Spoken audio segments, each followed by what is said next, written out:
So hello and welcome everybody on today's presentation. You were born rich, and we are at in our book, of course, which you see here. We are on chapter 5, which is expect abundance. Yes, that is expect abundance. That's where we are at in our chapter. So just that you guys want to, if you want to go back into your resources in Swiss Gold Global and you want to if you haven't yet downloaded it, please download You Were Born Rich book. Go to this chapter. Okay, so with that, let's get started into it. I'm going to switch my camera off because you don't really need to see me here. I really want you to listen, to focus, and to concentrate.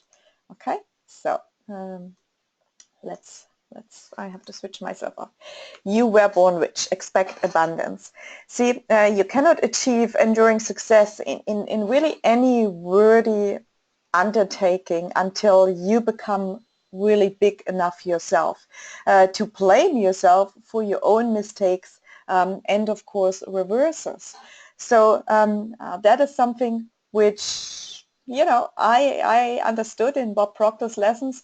You got to take charge. You have to become responsible. And I just did see a great, I think Karen Creasy, she shared it with me, a great video. Darren Hardy, one of the guys I also do follow very much, he was talking about, everybody's talking about this political stuff, what's going on in the United States right now. And they're all, you know, one part is blaming, the other part is one term, the others are demonstrating, but everybody is getting caught up into that. And Darren put it he really nailed it. He said, you know what, of the last 8 years you had a president which was of course Barack Obama, and before you had another one. Did that really change your life? Did it really change your life? Well, he said he knew some people which made change themselves. And with that, of course, change happened and they achieved crazy good results. And other people, they just, you know, did what they knew. They just kept going on. They really didn't do much, and they just are at the same where they basically started 8 years ago. And some people, of course, they actually lost big time. So it's really that all this focus, this energy you're putting now in looking those debates and whatever, because everybody is getting sidetracked of that. Is this really bringing you closer to your goal, or is this going to take you further away? Because I tell you what, the next 4 years, they're going to pass. And it really doesn't matter who is the president or not, because he's not going to take responsibility about you. You got to take responsibility. You and only you decide how you would like to have your life. What life would you like to live? And because we all can, when we are in this session of chapter now, we all now must understand we can form our image in our mind. And through that forming that image in our mind, you know that there's no limits. There's absolutely no limits to what we can achieve. Okay, and so since we do understand that, I believe at this point of the session of this series, well, since there are no limits, and since we can take responsibility on what our thoughts are, well, we understand that the thoughts, the image we impress upon our mind, that is real, which will be expressed through our behavior, obviously through our physical body. So, and when we go now deep into this chapter of really and recognize the difference between what you want or your desire and which you have been expecting, if you really understand, most people, they wish for other things, they wish for things to happen, but in their really deep inner self, they do actually expect a different result. They wish they have that house, they wish they have that money coming in, but inside, in their hearts of hearts, this is where they really don't believe in themselves, and therefore they don't really expect it. So search deep within your own feelings and describe what you have been expecting in your life up to this point. That is something which I would want to give you as a homework to do, please, because that is very, very vital. I have my goals and everything myself written down. I actually did a book and wrote a story of I'm so happy and grateful now that I, already in present tense, and I even put images and everything towards it. So I really would like you to do to describe, well, how would your family life look like? How do you really want you desire? What is really your desire? How would your family life look like? How would your social life look like? You know, where do you want to live? What neighborhood would you like to engage in? You know, what kind of activities would you like to do? You like to play golf? You like to do motor racing or car racing or whatsoever? Bungee jumping? What do you want to do in your social life? What do you want to do in your business life? So I just give you a few seconds to write this down because this is what I really would like you to go through that in the next few days till our next lesson. It's very important that you do those things. Okay? So just have to pause a little bit so I give you time. So you write down about your family life, your social life, and your business life. Now you also want to think about and write down, how would you like to have your income? Okay, how would your income look like? And very important, how do you want to have your health? I'm so happy and grateful now that I'm living in an absolutely healthy body. See, a lot of people, and I did this already in my prior lessons, you know, when people are in a sick body, well, you know, okay, there are things which is we call the DNA, but I'm an absolute believer that we become what we think. We become what we eat, yes, but we also do become what we think. So if I think, of course, scarcity, oh, I hope I don't get this, I hope I don't get this, or I hope I don't get ill, and so on. Well, again, where do you put your thought on? So ask yourself, you know, have I just been have I just been wanting these things, or have I really, really been expecting them? And I'm going to, in this part of the webinar, I'm going to bring somebody on board, which I believe you all know. He's our founder and our CEO, and he's like myself, a life coach, a certified coach with Bob Proctor. Now, he has just way more experience than me, and he has done way more hours chopped down in really studying this material, and he has been a big pusher to myself, I would say, to really dig very deep into that. And I want to ask Bill a question in a bit. And he has been a very, very successful entrepreneur. That was not all the time the case. Okay, and he has built, of course, I believe, a great, great company for all of us, Swiss Gold Global. I just very much in love in that company.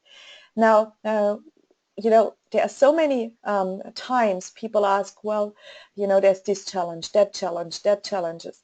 There's just so much stuff everybody has to do every day.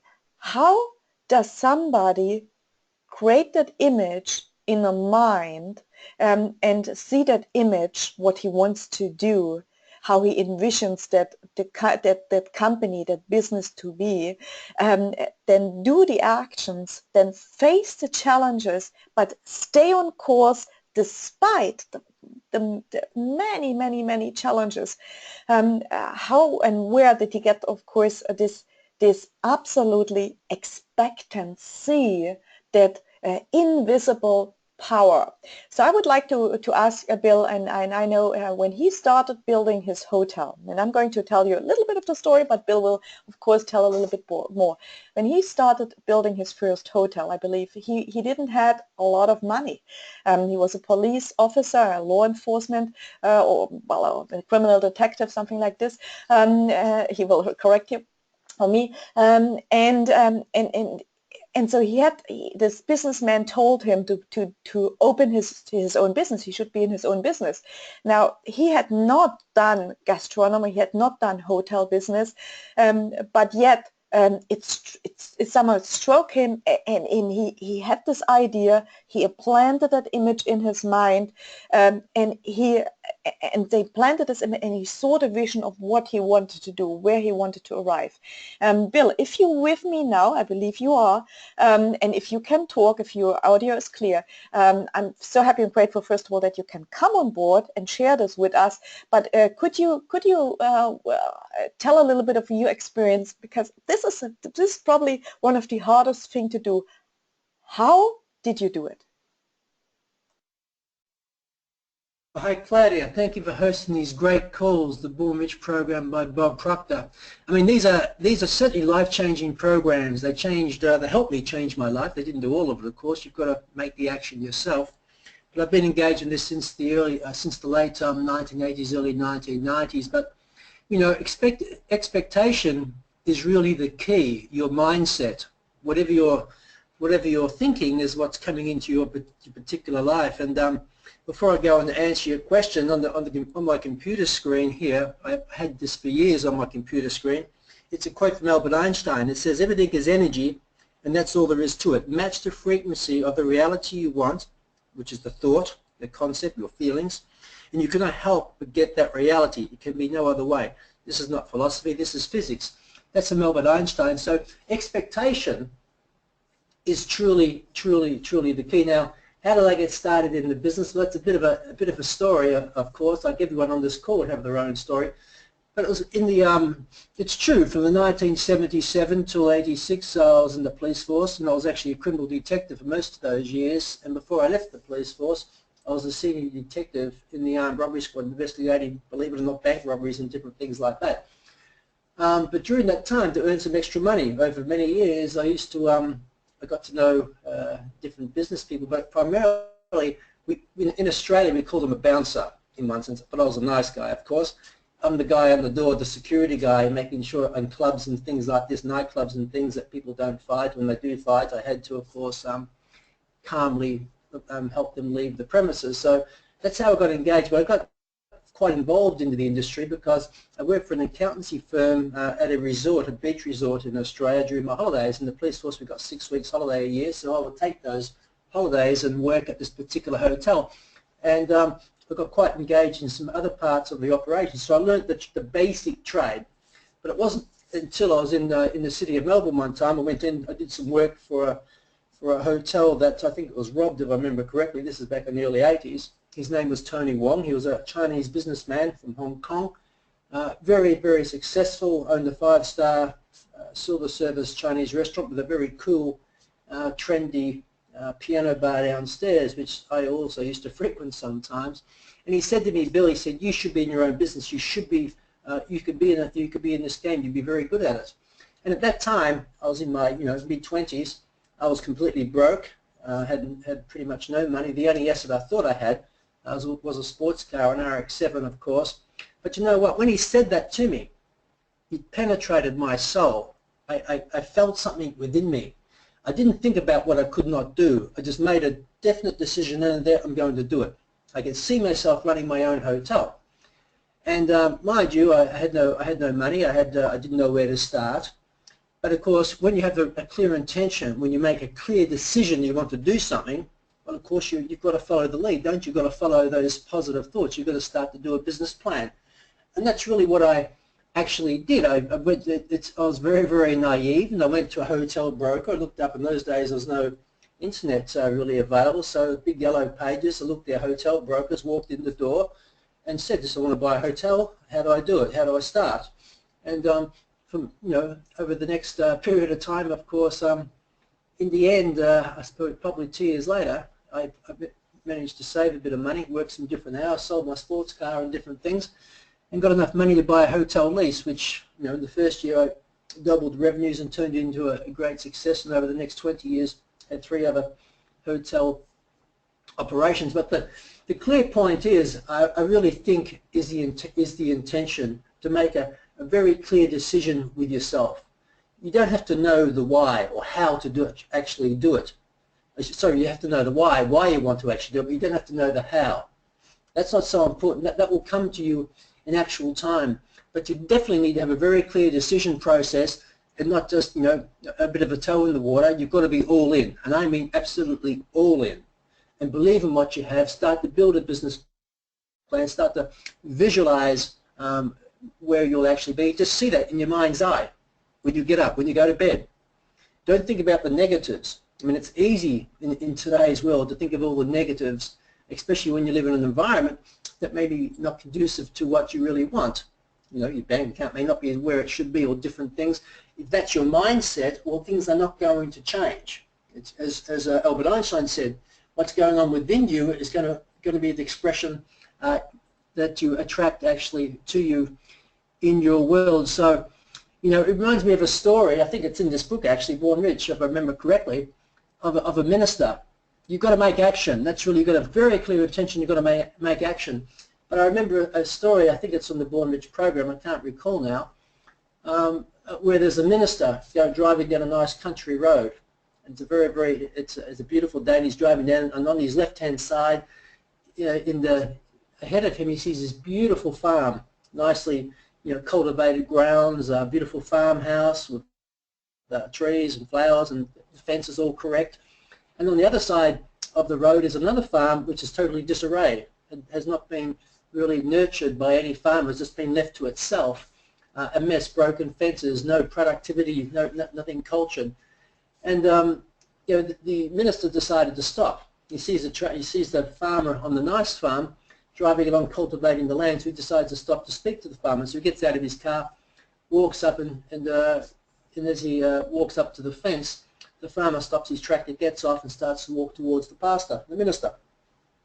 And of course, the minister shouts out to him, "My good man, you've been certainly blessed by God with a beautiful farm." And the farmer, as he's walking along chewing a blade of grass, thinking to himself a moment, it was quiet, and then he responded back to the minister. He said, "Yes, I have, but you should have seen it when he had it all to himself." And the point I'm making here is nothing's going to happen, you know, if you're just wishing for things in life. You have to have very, very clear intentions. You've got to have a plan to follow. You've got to believe in what you're actually doing, and you've got to start action. Even if you don't know where to start, just move forward in the direction of your desire, and it will change. It will create an effect. It will change. It will create an effect. It will bring different people into your world, and things will not be without problems. You will not be without challenges. But as long as you keep going through each door, keep knocking on them, getting different answers, connecting with different people, you'll eventually meet, no question about it, success of where you're going. But that's primarily how it all sort of started, Claudia. But that's why I love this lesson on the power of intention. You've got to be, you know, if you look at the rose garden, I know that you're a botanist by university professions, you could probably explain this better, but you've got a beautiful garden, you're cultivating it with beautiful flowers. If you turned your back on that, neglected that for a very, very short time, just by the way nature is, it will be overridden with weeds very, very quickly. But our mind is a bit of the same thing. If we don't cultivate our mind, if we're not clear in our thinking process, if we don't clean out the negative thoughts and ideas, they will control you, they will dictate you, and they will certainly dictate the way that you're living your quality of life. So that's what I'd like to share on today's call, Claudia. Well, thank you so much, Bill. And I mean, it's true. You know, 90% of the population, they really wish for positive results, but think predominantly negative thoughts. And such negative thoughts put them in a negative vibration, of course, which by law draws negative results into their lives. I mean, if you understand the stick person principle, that is what has to happen. It must happen. So they wish for different results, but they think a negative thought. And I always go back to this business. I mean, I just love it so much, but I decide to not take negativity on. I decide to not take negative questions on. I decide to not surround myself with negativity because again, if I buy into them, or if I go buy into their in the vibration, you know, that's the result I'm going to get. I don't do that because I understand how it works. But what I really wanted also to hear from you, Bill, is I know that you, you always tell the story, or quite often you tell the story. So when you were totally burdened in debt with the hotel and I believe the recession in Australia, so the inflation or like the money was losing the value and you had so much loan and so how did you, because most people they would just like have so much fear and they just like think those negative, oh, how can I pay this bill? How do I do that? How do I do that? How did you do that? That I understand this is a hard thing to do. How did you stay focused? Calmness of mind is one of the beautiful jewels of wisdom. It's the result of long and patient effort and self-control. Its results, it goes on and on. But I speak this out to myself. When the pressure's on, the pressure's on. And it really sorts out who you are on the inner, on your inner self. You've got to be tough. You've got to be hardened. That was a tough time financially. But there's always, I mean, look at the world. Everything is relative in one. Look at the world. Look what's happening in different parts of the world. Bombings, starvation, poverty, people living on, not having enough, basically. So what's really the worst thing can happen to? We have these fears of things that stop us from going through. And yes, it's true. In the late 1980s, early 1990s, I was in my second hotel, and inflation was, was quite high around the world. In fact, interest rates were, to give you an idea, interest rates on overdraft and borrowing for business range from probably 18% to 21.5%. Overdraft rate, I can tell you very clearly right now, in Australia, it was 21.5%. If you wanted to buy a home, it was probably, your home loan would probably, I think it was around about maybe 15 or 16% if I remember correctly. So I was burdened that I was in the wrong place at the wrong time in the wrong cycle, and lots of borrowings on leverage in this particular hotel business. And I was, no question about it, I was on the what do they call it? I was on the very fine line. And it tripped it. Absolutely, the razor's edge, and I could have gone either way. And I remember standing at the front of my hotel, and I knew hotels around me had gone under, and I certainly didn't have any answer. One thing I was good at, I was very good at my customer service. I was very good at working with my teams, and we focused on the best mission. I came to the realization, stop focusing on what these other hotels and what they're doing. They've gone down. You don't have to go the same way. Now, the key, what I focused on was what really flashed into my mind is that I realized that these other places which I'd been to, I checked them out of course, they didn't offer the best customer service, they didn't even offer the best quality product. Now, I did not have the best hotel, okay? But I can assure you, it was like a message from above. It sort of said, Bill, get your act together. Completely focus on your clients. Clients are going to go out and drink a coffee, have a beer, and have a meal, whatever it might be. If you can have a great team, offer a great product, you may not have the best looking place, but if you can really build and support your people with passion and strong desire, they feel that energy when they come in there. And and it was quite amazing. We turned it around. In the end, it ended up buying the freehold. It was a 5-year journey. It was pretty exhausting, but in the end, it turned out to be a huge success. And I remember when the banker came down, one of the bankers I had to go and meet because they weren't going to roll over the commercial bills, which would put me out the back door. And he came out and said, I want to come through and see the hotel. I remember him coming down, and of course I was walking through the different areas, and there was different bars and beer gardens, and there was also drive-in bottle shops, and there was also a restaurant area type thing. And as we were walking through, the customers would turn and sort of acknowledge me, and he realised I had a very good connection. I knew the customer's name, I cared about them, I dealt with them, I connected with them, and he realised that I just wasn't a so-called normal style hotel operator. I really knew who my clients were and what they actually wanted. And the point of this thing is it doesn't matter where you are right now in your environment. It doesn't even matter if you're cleaning shoes or washing cars. If that's what you're doing, do it as the best of your ability. Do it with total presence. Do it with enjoyment. Because not just you'll be shining shoes or shining cars, you'll be shining. There's always someone watching you. You never know who it is. They might tap you on the shoulder and they'll say Claudia or Susan or Tim and Jane, as we use these names in our videos. I like the way, I love your attitude. I love the way how you deal with things. I have an opportunity for you. There's always business owners out there looking for loyal, good people with integrity who want to serve. And I think that was probably one of the major keys, and that's what the banker saw in me as well. I mean, I had nowhere to go. The only way to go was to go out the back door. And probably looking back, it would have been probably an easier way of doing it, but that's not my DNA. That's not who I am, to be quite honest. But certainly business people make that decision, that maybe it's easy to fold and write the debt off and move on later on, but that wasn't who I actually was. So my message there is to have a clear intention, regardless of where you are. Know that you can change things, but it's got to start from within yourself. And I think these programs that you have here certainly will build up the inner strength in your belief, in your character, in your visions. Don't stop dreaming.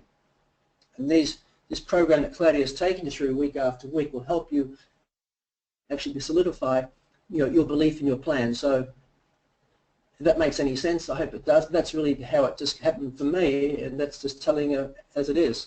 As it was, I should say. Thank you, Bill, so much. I really, really appreciate it, and I believe the audience as well. And you see here what Wallace D. Wattles said. And Wallace D. Wattles, he wrote, of course, The Science of Getting Rich, an amazing book. They call it the Little Green Book when you see the movie The Secret. You know, he also says of course, in his book, there's a science of getting rich, and it is an exact science like algebra or arithmetic. Sorry, my expression. There are certain laws which govern the process of acquiring riches. Okay, there are certain laws. And Bill just touched on one law. Did you realize which one it was? He just said it came from somewhere from above. It just came from somewhere from above. Now, in our prior lessons, we were talking about there's only two sources. There's only two sources. The theologians, they say, of course, God. The scientists, well, it's energy. We are energy. We can neither be destroyed. We just are. We are energy, living in a physical body, having an intellect. So there are certain laws which govern the process of acquiring riches, and once these laws are learned and obeyed by anyone, that person will get rich with mathematical certainty.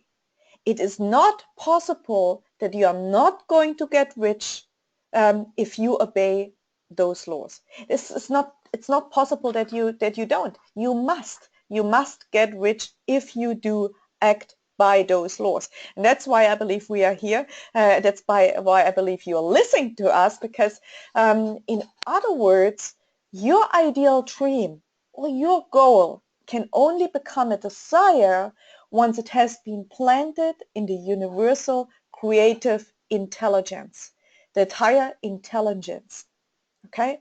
Which of course it is invisible. That's why we talk about our invisible power. And if you have gone through the audios, there's a great lesson in there. I think John Canary talks about, or was it Bob Proctor? I think Bob Proctor talks about it. There was a story which was in the newspaper on the roads they were doing on the trains, and there was a train worker. He locked himself in the fridge or in the freezer, and well, he thought, oh wow, I mean, and he was trying to get out and then couldn't get out, and he thought, oh well, everybody's going home, nobody will find me, and he wrote, well, I'm cold. He started to write down, well, I'm cold, I'm getting colder, and a little bit later said, I believe this is going to be my last words. And yes, it were his last words, yet the temperature hasn't changed. It was 45 or 50 something Fahrenheit, so degrees. So basically the freezer was broken down. So yet he planned it because he thought he is in the freezer, he was locked in. The freezer is of course freezing cold, and he thought he must die. Well, exactly, he died because he put the negative in the image. Even though the freezer was broken, he put the negative image. And of course, what do we know? Our mind, our subconscious mind. Our conscious mind is the mind which can accept, reject. He accepted the thought. He planned the image of his mind that he's going to die, yet he died. Very, very, very simple law, mostly widely misunderstood. And I think it's just really, really great if you start to really understand how we work, because most people do not understand how we work. Otherwise, they would have the results which they are not having because they don't work with the laws. So when we get this idea planted in our mind, and this ideal, that desire, that ideal, how would our life look like? How would we like to live? Just like planting a seed. When you plant a seed, and I love planting seeds. I mean, I'm a botanist, you see. I just love the experience. And now you have the tomato, you have like the tomato seed, and so you put it in there, and then it grows a little bit, and then a little bit later, and then you have this tomato popping up, and then it gets little, at first it's like so tiny, then it gets green, then it gets red. Well, this is the same with our, of course, thought. We're getting emotionally involved. We see that image. We get emotionally involved. Automatically, we're vibrating on a higher level, and of course, therefore, we are going to do the action steps, towards that desired goal, and we're going to get the goal. So this is the universal creative intellect working with us, putting us in a certain vibration, which must give of course, us the results must be expressed through us in a physical form. Once you understand that concept, that it works both ways, negative works positive both ways. Well, you rather be careful with the idea you put into your mind. Very, very powerful concept. All seeds have a gestation or incubation period. We've got to understand that, which is governed by the law of gender, the law of gender. In fact, the law of gender states every seed has this gestation period, and ideas are spiritual seeds. Ideas are spiritual seeds. We are spirit living in a physical body, and we are energy. Okay? That's where the theologians say, we, of course, God, and you have the energy, right? So all seeds have this period of gestation, right? And your goals will manifest when the time is right. They must by law, because the ideas, as they are spiritual seed, and they will move into form or into physical results expressed through us. So when you look at this, our next slide here, so we have the frequency, energy, and vibration. And you see, of course, there's the seed. Okay, so there's the seed. And then there is the intellect, which is our will. And there's the physical. So, of course, we see the air, the stream, and the water. I mean, air is nothing else than it is water. Water can be converted into steam and into air, right? So spiritual, intellect, and physical. Our intellect, our will, where's our will? Our will to do things, our will to change things, our will to work on that goal, on that desired goal, our will. That's where our intellect lies. And so every seed, when you have the acorn tree, of course, well, first of all, it is this seed, and with the right vibration. Now, it can't grow, the seed, obviously, if you don't give a little bit water to the acorn tree, to the seed, right? It can't grow. How can it grow? So if we give our seeds, which are very tiny seeds, very tiny, we have this idea, we have that image, but yet we just barely starting to work on that, and then there's a negative idea coming on board from somewhere. Somebody says, oh, you can't do that. Well, who do you think you are? And well, bang, we go down, we buy into that vibration, and we just destroy the seed. We don't give him any more water. What happens when we don't give the seed any more water? Well, the seed dies. You see, this works very, very much the same, and that's why I absolutely do not buy into negativity. because I don't take it on me. And that's why I also don't watch that shows. That's why I don't do that stuff, because I don't want to go into the negative ideas. I don't want to buy into them. I can't even watch movies which fighting and shooting and all this stuff. I don't want to watch them. Why? Because they're violent, because this is a negativity. That's a hard thing. I don't want to buy into that emotion, right? So that's how it works for me. I don't know, Bill, what you think about that, but that is for me. I mean, it's very much working like that. So I really do not buy into anything which has this negative energy, because again, we are energy, and that's what we must express once we buy into that. I don't know, Bill, if you want to add something to that. You know, this is a great slide. I mean, I hadn't seen it for some time, so I had to look at it and take it and absorb it, to be quite honest. But it's true. When I look at this, everything is connected. On the right-hand side, we are spiritual beings living in a physical body, and we're gifted with an intellect. That's our true uniqueness, being humans, of course. And of course, so everything, you know, it's the same as your example there with water, steam, air. You know, if you have water, you boil it, and the pot becomes empty. Is it gone? No, it's not gone. It's just changed its vibration into another format. And this is the whole idea of your seed, which is really just thought energy. When you lay back and when you think, or when you meditate, or when you pray, where is that power going to? To the cosmos. And what are you drawing upon? Ideas are coming to you all the time. And most ideas, I really believe that we don't hook them, we let them go. Or a good idea might come into your mind, which is a gift from above, and all of a sudden a negative thought comes in and say, Bill, you can't do that. You failed school.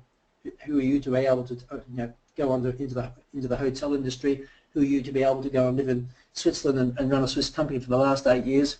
I mean, all these thoughts, negative thoughts, could come into your mind, which kill that seed straight away. It rips it. It's like going up to the soil to your garden and ripping out those rose garden seeds. There's no chance of it ever dying. And I really believe most people on this call have powerful ideas, but there's something holding them back. They don't nurture that seed. The seed, the idea, the thought is there. With our will, with our intellect and our power, we've got to bring it into the physical world, and we've got to work on it. And it's really an interesting thing to do it, and it's just a tragedy that I think most thought ideas and seeds are killed before they even move to that particular stage. They're just left in ether, just like steam and air. We don't see them. We never bring them to the table. At least if you write them down in your notebook, you've got some record of these ideas and these things. You've taken a step forward, which you can evolve on, you can look at, and keep moving forward in that. So this is a good slide, but it just took me a little while to get my mind back into it, Claudia. Well, that's why it's repetition, and you know, I like very much, of course, Napoleon Hill. When you read him Think and Grow Rich, he says, you know, there are no limitations. There are no limitations to the mind. Expect those we acknowledge both poverty and riches are offspring of thought. Both poverty and riches are offspring of thought, of a thought idea, a thought you planted in your mind, which eventually came to fruition. So I just love really to really understand that energy is forever moving into form, forever moving into form. It must. So however, once your desire has been firmly established, it is the expectant attitude that ensures your goal or your dream is not uprooted or replaced by any opposing ideas. And therefore it is absolutely imperative that you understand the following 3 points from Genevieve Barrett, which Bill, of course, absolutely digged into deeply, I know, and myself as well, really every day for months and months and months, reading the same chapter from the book of Genevieve Barrett. She wrote, Your Invisible Power. And she was a student of James Troward, and she said, you know, for they will help you to develop the understanding that you need from the expectant attitude. All space is filled with a creative power. All space is filled with creative power. It's not like people say, oh yeah, but Claudia, you can do that because you are a great speaker, or you are great in this, or you're great in this. No, all space is filled with a creative power. You are creative. Bill is creative. I am creative. We all are creative. And this creative power is amenable to suggestion. And the creative power only works by deductive methods. Only works by deductive methods. And Thomas Trowell went on in his writings, and he really much emphasized that this last point, because it implies that the action of the ever-present creative power is in no way limited by a precedent or what has gone before. Okay? In other words, this universal creative power takes its creative direction from the idea or the image that you do impress upon it. Okay? And so when we look at, of course, Jennifer Berendt, when we look at the invisible power, once you fully understand this grave truth, the character with which is this sensitive reproductive power is invested, will become the most, absolutely most important consideration for you. And that is to say, once you become aware of that truth, that the universal creative power can be only what you feel and think it to be. So what do you feel right now? What do you feel? Do you feel anything? What do you think of? Okay, very, very important. What do you feel? What do you feel that business of yours you now engaged in? How do you feel about that? You feel good? You feel bad? You know,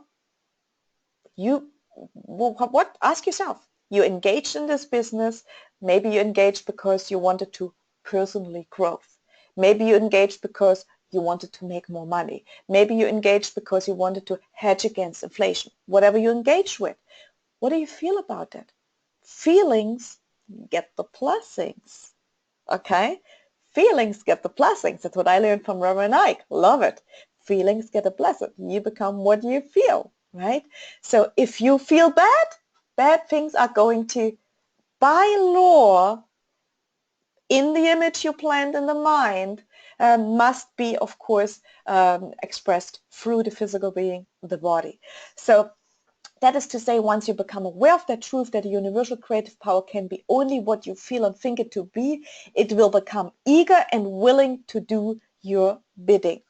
So this understanding then will enable you to be filled with the expectant attitude, and the materialization of your image will become most natural to you. Most natural to you. If you really understand this part here, and that is what I wanted to hopefully make you clear, that Bill, when he started his venture to become an entrepreneur, every odds was against him. The timing was wrong. The financial markets were wrong and not in his favor. Everything was wrong. Everything. Yet he had that vision, that goal, that idea, that image. And so despite everything was going wrong, he didn't buy into it. He didn't buy into it. And he focused on what can he do. What can he do? And that is exactly what we really have to do. If you think your thought is powerful, your thought is powerful. You see, if you think your thought is powerful, well, your thought is actually powerful. And I love very much, of course, in James Allen, As a Man Thinketh. That's where Bill also touched on a little bit. The more tranquil a man becomes, the greater is his success, his influence, his power of good. Calmness of mind is one of the beautiful jewels of wisdom. And I did read that out with Danny Proctor, the grandson of Bob Proctor, for, I don't know, months and months and months. We did read that out. No matter where we were, we would just read it out. Why? Because for the reading out and you're getting emotionally involved in it, and through the repetition, because we got to reprogram ourselves. That's just what we have to do, because we have not been programmed that way. So expressed another way, as a person think it in their heart, so are they. And the universal creative power can no more change this law than an ordinary mirror can reflect back to you a different image than the object you hold before. But remember, as you think, so are you does not mean, very important, does not mean as you tell people you think, or as you would wish the world to believe you think. It means your innermost thought about yourself, about the things you want to have. That place, where no one but you knows the truth. Not what you want them to believe of you. You go out, you put I'm a lady, so put in this high heels, put on this makeup, put on this stuff, and go on and shows off. That is what I want the outer world maybe to see. But this is not my inner self. What is my inner self? What do I think in my heart? Big difference here. So that is what you expect, and that is what you will attract, and that is what you will ultimately get. It's what you ultimately get. I'm so convinced. I'm so into it. If I would just I would say, well, if I just would have known that before. But now I know. This is so unbelievable. All things are possible in spirit, because in its original state, spirit is a sensitive, unseen, creative substance whose sole purpose is expansion and fuller expression. Expansion and fuller expression. That's why we never stop learning. That's why we never can stop doing personal development. We can't do that. We have to grow. If we don't grow, well, we disintegrate, we die. But spirit or creative substance can only reproduce, expand, or express itself in a greater way in accordance with the limitations placed upon the instrument through which it expressed itself. So, for example, spirit can only express itself through the medium of an acorn in accordance with the limitation placed on the acorn, and the medium of the acorn is limited by the pattern and plan of the nucleus of the seed. And the non-physical creative substance, spirit, flows to and through the seed and expresses itself in a polar opposite physical form, namely, of course, the plant, or eventually the tree. Okay, so as has been really covered in those lessons before, the modus operandi of spirit is law. That is by law. Can't change that. And of course, the law of attraction then is cause, and growth of expansion is actually the effect. Okay?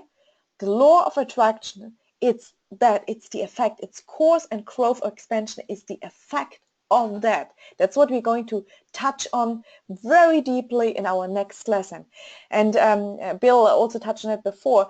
And I really recommend you to search it into somewhere in Google and Amazon, whatever, buy it, this little book from Jennifer Behrend, Your Invisible Power. When you're understanding, when you're understanding grasp the power to visualize your heart's desire. What do you really want? Not the person you want to express or want other people to believe. No. When you understanding grasp the power to visualize your heart's desire and hold it with your will, it attracts to you all things requisite to the fulfillment of the picture by the harmonious vibration of the law of attraction. That's why Napoleon Hill, I just love when you, of course, go to really study Napoleon Hill. He always says, you do not, the accumulation of great fortune calls for power, and power is acquired through highly organized and intelligently directed specialized knowledge. But the knowledge does not, absolutely does not, necessarily have to be in the possession of the man who accumulates the fortune. I don't have to be good in this business, meaning doing great presentations. I don't have to know everything about gold. I don't have to know everything about crypto. I don't have to. I just have to know, where do I find those experts who are good in that. Okay? That's all what I have to have. I just need to know, okay, where are those guys? And I plug them in, and that's called third party. I want you to leave with that today, and I want to thank you for being here. We are going to touch on very deep next week in that amazing misconception and misunderstanding of the law of attraction, because a lot of people, they misunderstand that law. So we really want to dig deep into that law of attraction. I want you to, of course, in your book, You Were Born Rich. Let me just go. So we were in chapter 5.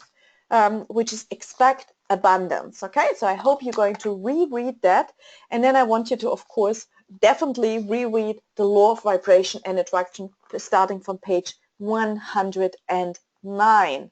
So I want you really to go through that, and if you can read it 1-2 times, that would be great.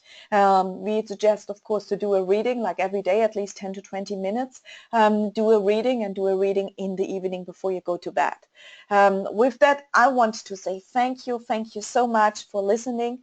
And those 3 certain steps for prosperity in all areas of your life, again, is building that image, turn it over to spirit, let go and let God, and expect with your heart and soul that spirit must by law reward you openly for your faith. It must. So I'll leave you with those 3 basically steps, so you gain all the prosperity you desire in your life. Thank you so much, and have a wonderful, Claudia. blessed day. Yes, Bill? Okay, great presentation. And Genevieve Birand, that quote you had up there, you could read that every day for the next 30, 60, 90 days. It's really very, very, very powerful. Where you understand and grasp the power. That is really the key. So next week's lesson is going to be important. You mentioned the book, but don't forget, for the new people on the call, that in their back office account and My Education, they have the videos as well. The videos of Bob Proctor to listen to as well, which is going to be absolute key. And the last thing I wanted to mention to the people, it's a little bit different. You know, Bob Proctor, you know, really the movie The Secret went out to hundreds of millions of people in multiple languages, and the person in that movie also was Neil Donald Walsh. Now Neil Donald Walsh is on that movie The Secret with Bob Proctor. Now he did a very short YouTube video. It's about 3 or 4 or 5 minutes long, that is all, but it really speaks about it. He explains it very nicely about your expectation, your mindset, your thoughts. And the name of the YouTube video, for people on the call that want to go and watch it, and it's worth watching. I watched it every day for 30 days to really internalize it.